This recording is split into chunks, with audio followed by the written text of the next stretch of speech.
Hola, hola, buenas noches. Bienvenidos a esta clase de Introducción al Antiguo Testamento. Hoy nos corresponde hablar de el libro de Sofonías. Este libro es un contraste impresionante de juicio y restauración.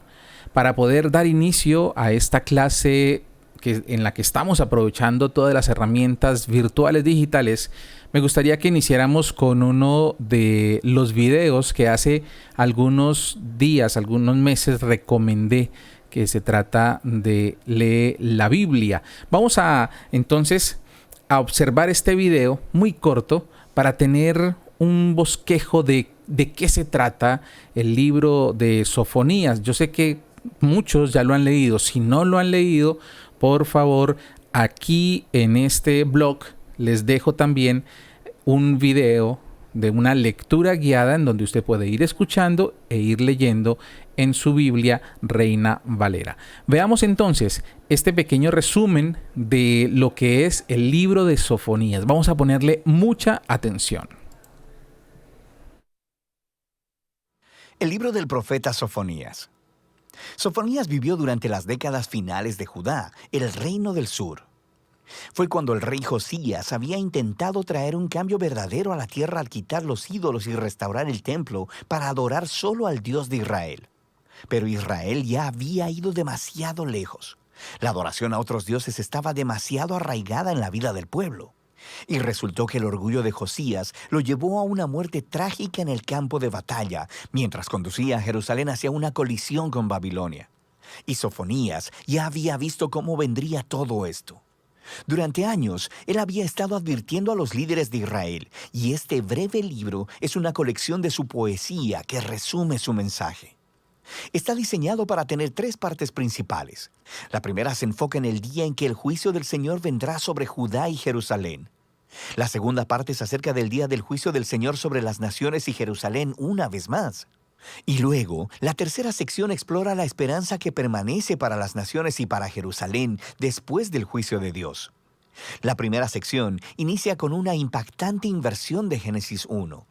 El bueno y ordenado mundo de Dios descenderá de vuelta al desorden, oscuridad y caos, volviéndose inhabitable una vez más.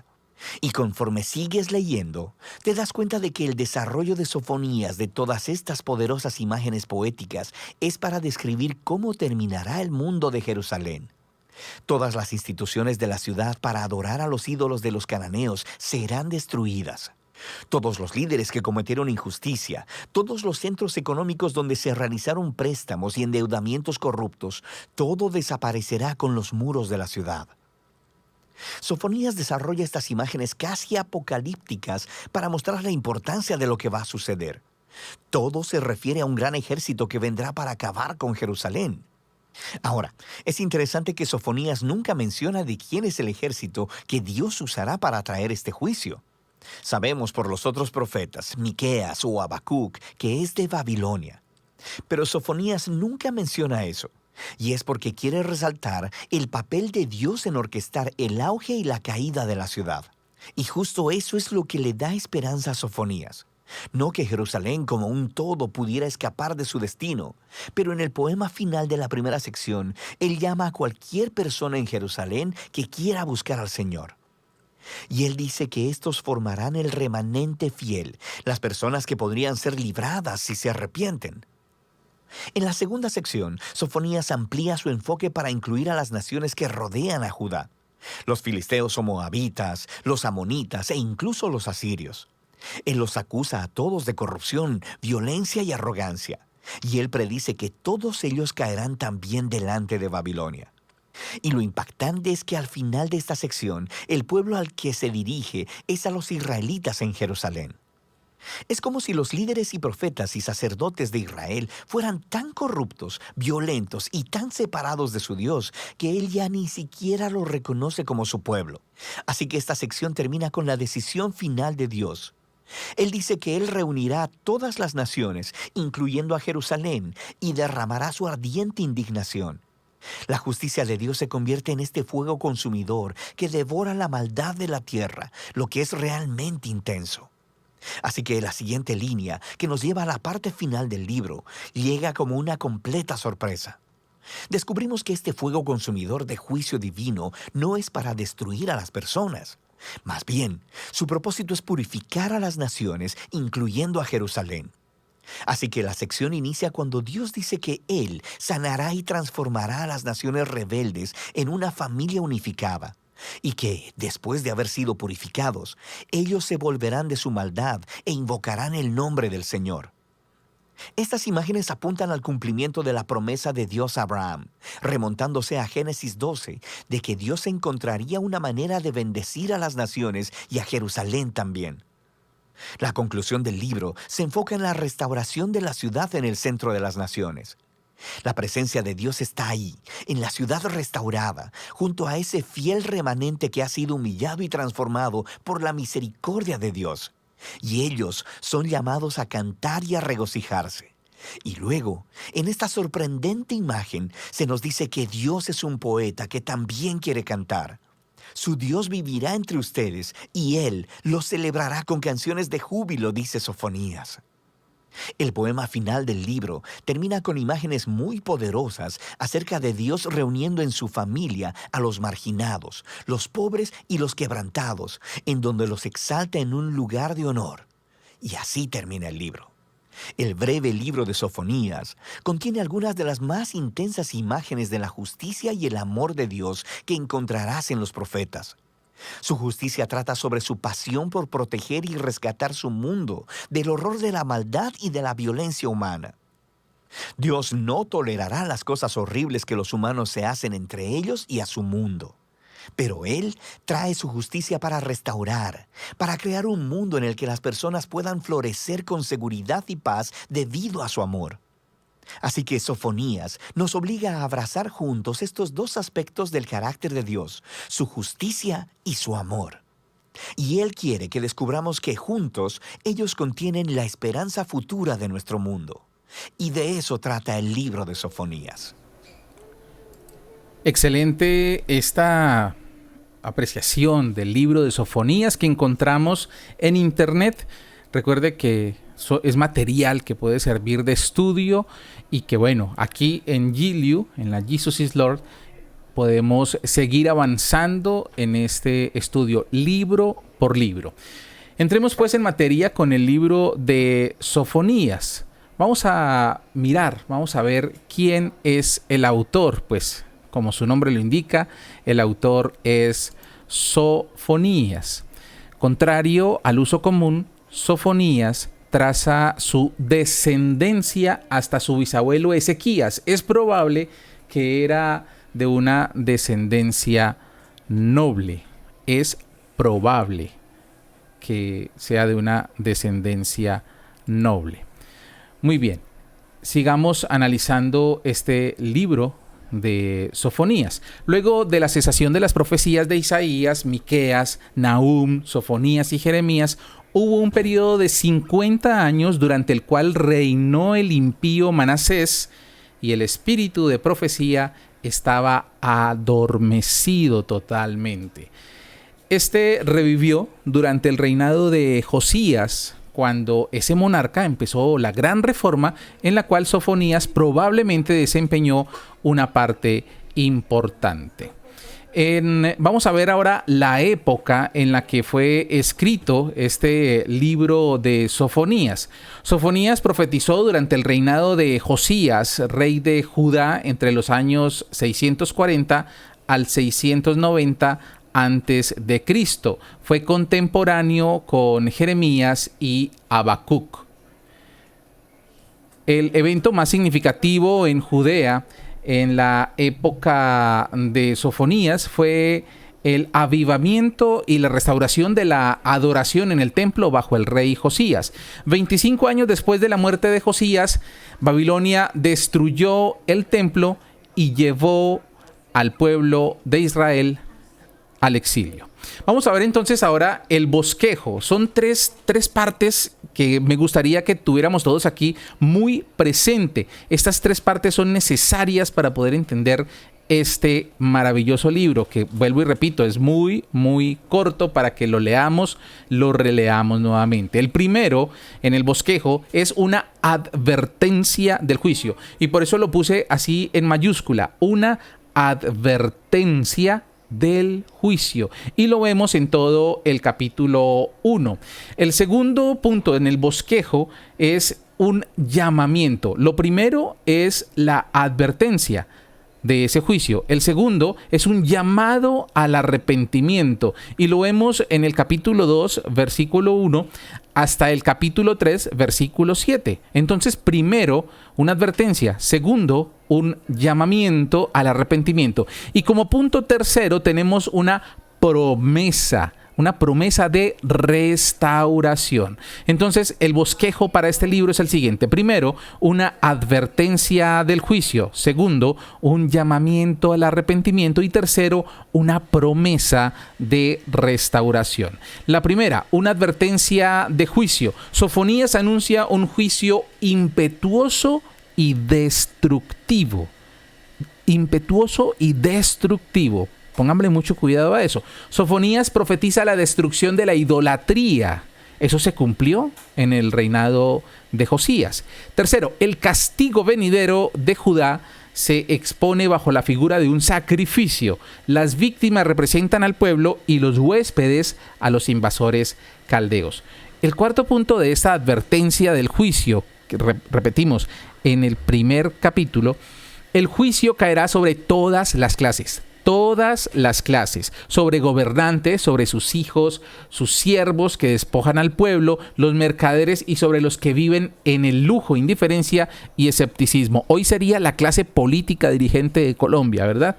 Como un quinto punto de esta gran advertencia de juicio está una descripción del día de Jehová, el día de su venganza sobre los culpables. Aquí aparece el concepto de la venganza de Jehová sobre los culpables. Vamos a ver el punto número 2, que es el llamamiento al arrepentimiento, y lo podemos encontrar desde el capítulo 2, versículo 1 al 3, versículo 7, llamados al arrepentimiento. Es una advertencia a los impíos para que se arrepientan a fin de que escapen del juicio. Segundo punto, una exhortación al justo para perseverar en mansedumbre y justicia, para poder ser guardado en ese día. Miren, lo primero es la advertencia a los impíos.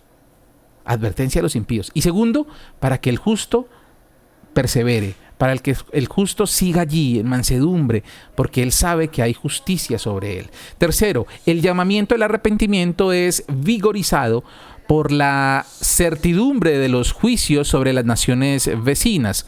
Y el cuarto punto, Jerusalén no escapará porque ha dejado de escuchar la advertencia enviada mediante la suerte de aquellas naciones a quienes Jehová había castigado. Vamos a ver el tercer punto, una promesa de restauración, y está en el capítulo 3, versículo 8 al 20. Realmente es muy corto, la promesa de restauración. Y está, el juicio de las naciones en los últimos días será seguido por su conversión y la institución de la adoración universal de Jehová. Póngale mucho cuidado a esto. Hay una promesa de restauración del reino. Una promesa que lo hace a través de este profeta, lo hace el Señor, y es que en los últimos días será seguido por su conversión. Se está hablando de una conversión del pueblo y la institución de la adoración universal. Adoración universal. Aquí hay que Si analizamos este libro en este contexto que estamos viviendo en los últimos días, en el último tiempo, en este mes, en este año, pues vamos a tener unos temas bastante interesantes allí. Exegéticamente hablando, ya podemos analizar qué es lo que quería el autor del texto. Obviamente, inspirado, Dios estaba allí inspirando a este profeta, y podemos mirar temas bastante interesantes. El segundo punto de la promesa de restauración es que Jehová purificará a Israel de quienes descansan orgullosamente de su justicia propia por causa de los privilegios de su pacto, es decir, los fariseos. Y purificado de estos pecadores, Israel será una nación humilde, santa, sencilla y confiada en Dios. Pero ojo que no podemos confundir el concepto de humildad con pobreza. No podemos confundir el concepto de humildad con miserable. Ojo con ese concepto. Israel será una nación humilde, es decir, será tan exaltada, pero con una humildad en donde todos puedan ver, enfocarse y querer ser como ella. Santa, sencilla y confiada en Dios. ¿Qué será esa palabra santa, sencilla? Santa como Jesucristo. Sencilla, que no se pone arandelas a nada, para que el evangelio, para que la vida sea mucho más llevadera. El concepto de sencillez también no significa, por ejemplo, si nos vamos al mundo de hoy, entonces porque uso un anillo no soy sencillo. No, porque esto tiene un significado, ¿verdad? ¿Qué es sencillez? Se está hablando a nivel internacional de que la iglesia debe volverse una iglesia bíblica, obvio, una iglesia sencilla y una iglesia que impacte a la gente. ¿Qué es sencillo? Vamos a tener que tener muy en claro estos conceptos. Y sigamos entonces. En el punto número 3, Jehová quitará su mano castigadora de Israel, bendecirá el remanente, castigará a los enemigos de Israel y morará en medio de una nación restaurada y exaltada. Ojo a esto, morará, el Señor morará en una nación restaurada y exaltada. Exaltada y restaurada. Esas dos palabras también son muy importantes. A mí me llena de mucho gozo. Leer este libro de verdad que es fascinante. Vuélvalo a leer. Si quiere, le insisto. Aquí en este blog puse el video y usted puede seguir allí. Son 8 minutos. De verdad que no nos quita mucho tiempo volver a releer este libro fascinante. El verso clave, Sofonías 3, 17 al 19. El capítulo 3, verso 17, dice: Jehová está en medio de ti, poderoso. Él salvará, se gozará sobre ti con alegría, callará de amor, se regocijará sobre ti con cánticos. El 18. Reuniré a los fastidiados por causa del largo tiempo. Tuyos fueron para quienes el oprobio de ella era una carga. Aquí hay esperanza. Hay una esperanza maravillosa. Y en el 19. He aquí, en aquel tiempo, yo apremiaré a todos tus opresores y salvaré al que cojea y recogeré la descarriada y os pondré por alabanza y por renombre en toda la tierra. ¿Qué está diciendo? Va a recoger a su pueblo, a ese pueblo que fue humillado, a ese pueblo que por tiempo estuvo con cargas pesadas en su vida, con cargas pesadas, la iglesia con cargas pesadas, y restaurará. Salvará. Cuando dice al que cojea, salvará a ese que está como en el limbo, ¿verdad? Y recogeré la descarriada y os pondré por alabanza y por renombre en toda la tierra. Ese es el verso clave de Sofonías, que lo encontramos, repetimos, en el 3, 17 al 19. Este es el fin del libro de Sofonías. Es muy sencillo, pero profundo. Es muy sencillo, pero realmente con un texto maravilloso que nos hace ver más allá. Los invito pues para que sigamos avanzando, para que sigamos estudiando el Antiguo Testamento, porque nos permitirá, cuando estemos observando el contexto y de lo que es el Evangelio y todo lo que podemos lograr a través de la palabra, pues creo que vamos a ser más nutridos. Muy bien, terminamos entonces este bosquejo muy rápido, pequeño. Nos demoramos 20 minutos. Le invito a que vuelva a leer el libro de Sofonías y le invito ahora para que pase a la sección de evaluación. Unas preguntas muy concretas para que usted llene allí y lo envíe inmediatamente. Nos vemos en un momento con otro libro que vamos a estar estudiando. Dios les bendice. En el momento que ustedes estén observando este video tutorial, este video, por favor, elaboren esa evaluación. Muchas gracias. Dios les bendiga.